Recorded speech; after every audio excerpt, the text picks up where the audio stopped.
It's funny, when I went back and reread A Tree Grows in Brooklyn, with all of your notes this time, it really hit different. I got so caught up in Francie's story the first time, but with this historical context, well, it's like seeing a whole new dimension to a familiar world.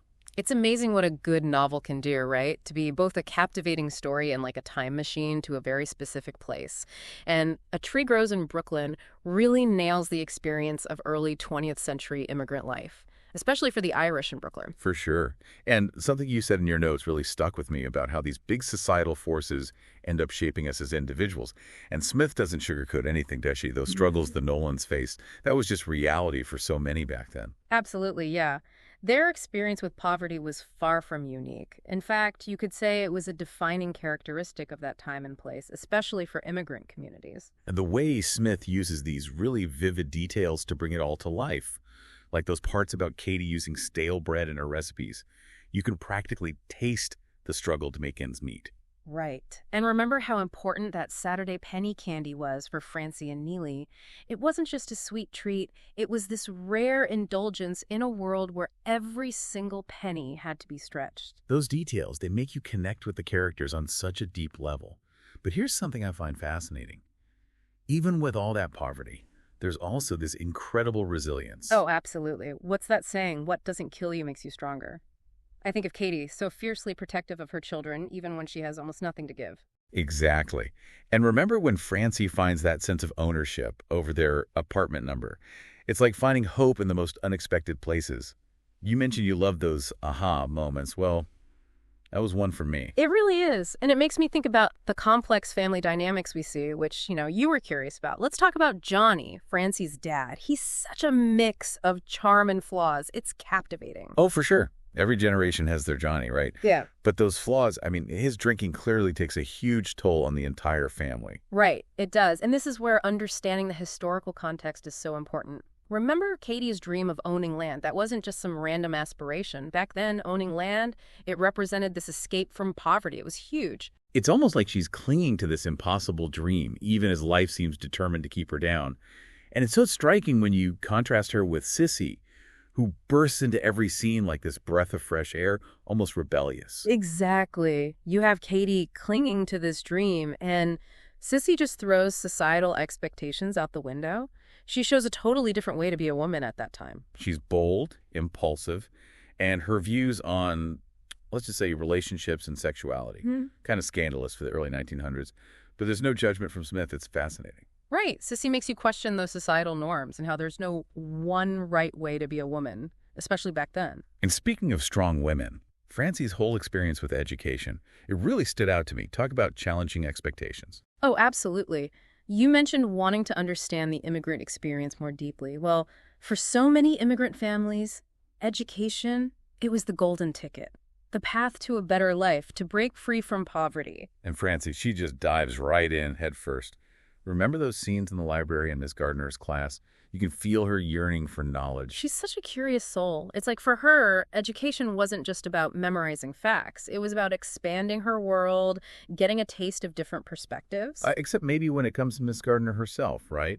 She's one of those teachers who seems more into control than actually encouraging her students. That's such a good point. And that part where Francie burns her stories because of Miss Gardner's criticism, that one always gets me. Heartbreaking, right? It's like this stark example of how these societal forces, even in something like education, can stifle individuality. Exactly. And speaking of those larger forces, let's talk about Tammany Hall. Imagine, it's like the only way to get ahead, to get anything done, is to play by their rules, even if those rules were, well, let's say, questionable. Right. It was this political machine that basically ran New York City for decades. Right? Yeah.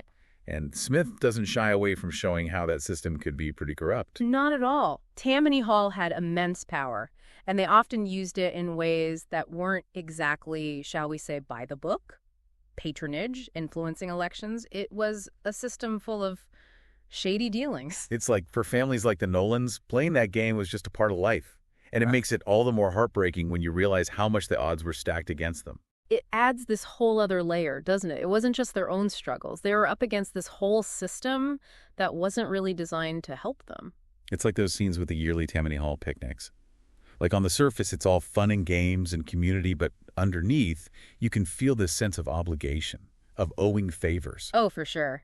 It was a way for Tammany Hall to keep their hold on things, you know? Especially among immigrant communities who really depended on them. It's such a weird mix of community and this like underlying sense of corruption. Speaking of complicated, what about Francie as she grows up? It's not just penny candy in school, right?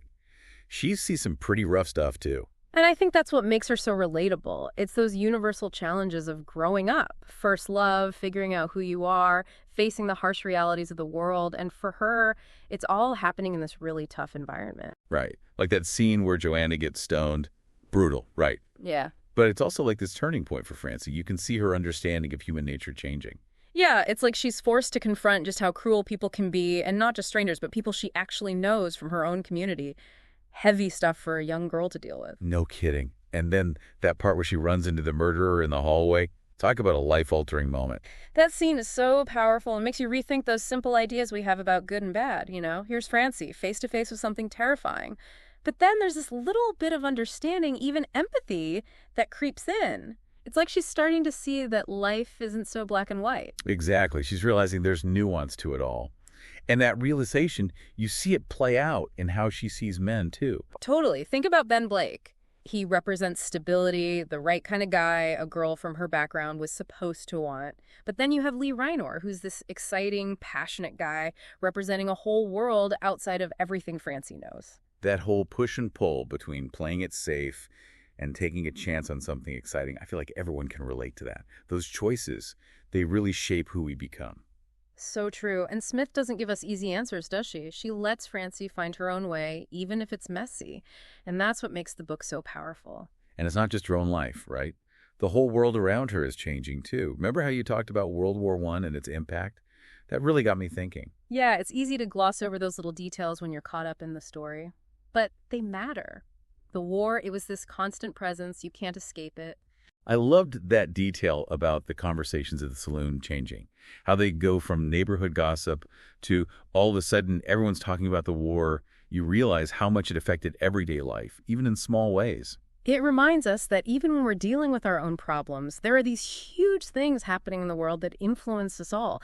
And sometimes those big events, they slam right into our own personal lives when we least expect it. Like how you were saying that those big things in the world really had an impact on you personally. It's those shared moments, those big historical events that kind of tie us all together, even across different generations. Exactly. And it makes Francie's story, even though it's set so long ago, feel incredibly relevant today. Speaking of relevant, why do you think A Tree Grows in Brooklyn still resonates with readers now across so many generations and cultures? It's so grounded in its time and place, and yet there's something about it that feels so universal at the same time. That's the mark of a truly great story, isn't it? Because at its heart, A Tree Grows in Brooklyn. It's about resilience. It's about ambition. It's that longing for something more. Those are themes that speak to everyone, no matter when or where you are. And family. We can't forget that the Nolans, they aren't perfect, not by a long shot. Huh? But that love they have for each other, especially between Francie and Katie, it just jumps off the page. Oh, absolutely. They're messy. They're complicated, like real families are. But there's this underlying current of love, of loyalty that you can't deny. It just resonates. Totally. It reminds you that even when things are falling apart around you, those family bonds, they can really be a source of strength. And, we have to talk about Smith's incredible ability to capture a place. You mentioned those aha moments. Well, for me, it's the way she brings Brooklyn to life. The sights, the sounds, even the smells. It's like you're right there. It really is. Walking those streets with Francie, feeling the energy of the city, you can practically feel the cobblestones under your feet. Even with all its hardships, there's a certain magic to it. You can feel how the city shapes the people who live there. It's like Brooklyn itself becomes another character in the story, shaping destinies, Yeah. and watching over all these dreams and struggles. That's a great way of putting it. It makes you think about the places that have shaped your own life, the places we've been, the people, the communities. Those places become part of who we are. They really do. And as we wrap up our deep dive into A Tree Grows in Brooklyn, I keep coming back to that image of the tree, growing up strong, even surrounded by concrete. It's such a strong symbol of resilience, that ability to thrive in the toughest conditions. It really is like a reminder that even when things are hard, even in the midst of everything, there's always hope, that potential for growth, for change. Francie's whole journey is proof of that, isn't it? all those challenges she faces, but she never lets go of her dreams, of making a better life for herself. Absolutely. And that's what I hope stays with our listeners today, that idea that no matter how tough things get, we get to choose how we handle it, how we grow from it, how we let it shape us. We can all find ways to bloom, even when it feels like we're surrounded by concrete. What a beautiful way to end our deep dive. To everyone listening, whether you're about to revisit Francie's world or step into it for the very first time, keep that image of the tree with you. Let it be a symbol of how strong the human spirit really is. That ability to grow, to change, to find beauty in unexpected places. And maybe take a moment to think about how your own tree has grown, shaped by your own experiences. That's something to think about. And on that note, thank you so much for joining us for this deep dive. Until next time, happy reading.